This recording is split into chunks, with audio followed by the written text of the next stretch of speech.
me, okay? If you tell anyone about this... I would never. Pray that you haven't given it to me. What did your grandfather do to you? I mean, what is so terrible that you can't talk about it? What's it say in the book about Mum? I'm your Auntie Colleen. What? I'm your big sister. Oh, goodness.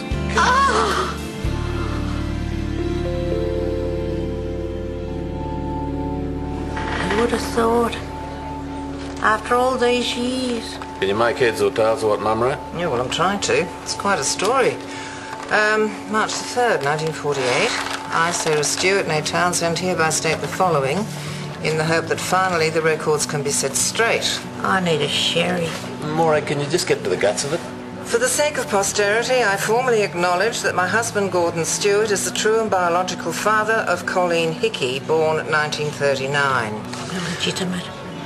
I'm the child that dare not speak its name. Hang on a minute.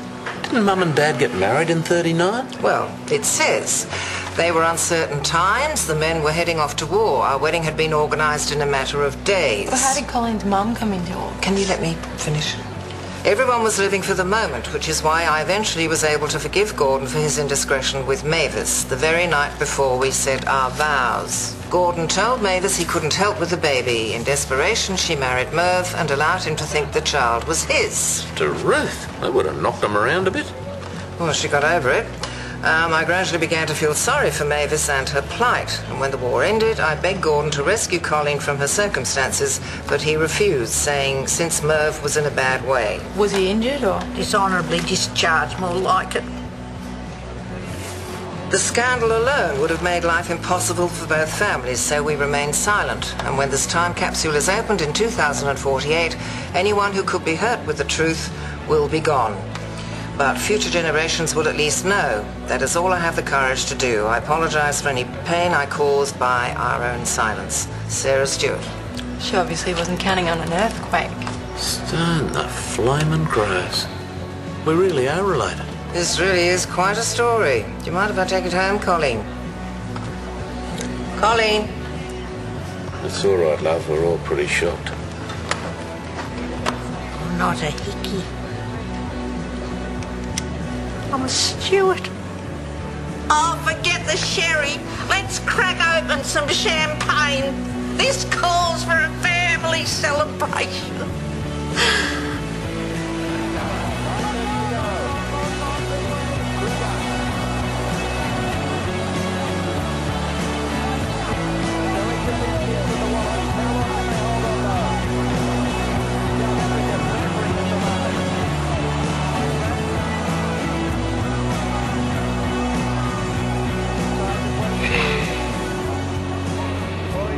Guess what, Dad? You could have AIDS.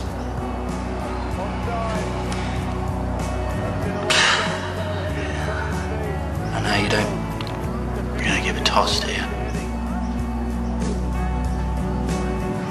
Never have.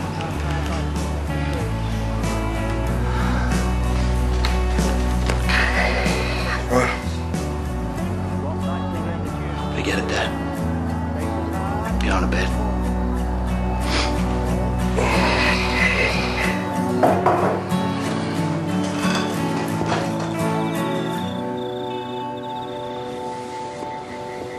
Is anybody here?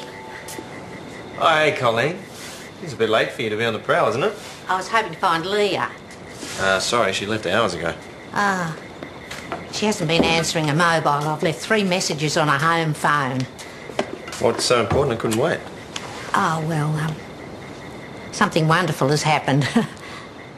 But you probably wouldn't understand not being from around here. Try me. This has been the best night of my life. Well, the second best after winning Miss Groper. Back then I thought I was somebody special, but I didn't really realise how special I was. What are you going on about? I'm not Colleen Hickey. I'm not even Colleen Smart. Colleen Stewart! The time capsule has proven it. I am Alf and Morag's half-sister. What? How's that possible? Well, it's quite a yarn. You know, I'm surprised our parents never said a word. Well, if something wasn't fit for human consumption in that era, they just swept it under the carpet. So what happens now? Yeah, how do we handle it? Past is the past. Yeah, but how do we deal with Colleen now that she's our own flesh and blood? Well, given her level of enthusiasm, I say we treat her exactly the same as we always have.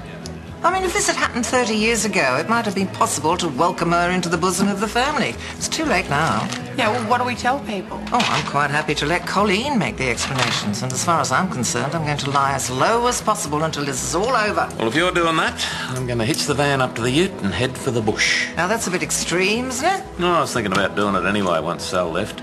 This has just given me a bit of an extra nudge. Oh, yeah, great. You guys both duck for cover. Where does that leave me? With Auntie Colleen. It's hard to imagine nowadays. But back then the Stewarts were a family to be reckoned with. Owned all the land as far as the eye could see. So you knew them growing up? Oh, everybody knew the Stewarts. I used to watch them walking down the main street. Morag always wore the prettiest little ribbons in her hair. That's hard to imagine. I often wondered what it'd be like to be one of them. But I wasn't. I was born a hickey. I could never understand why my mother married Merv when he was so dreadful to her. Now I know. She had no other option. Tell me about Miss Groper.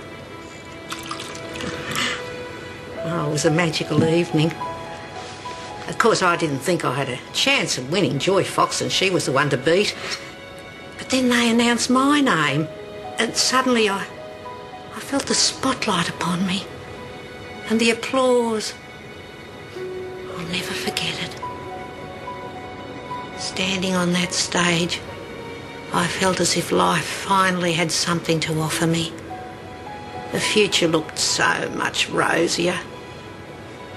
I was somebody. Much more than Merv Hickey's daughter.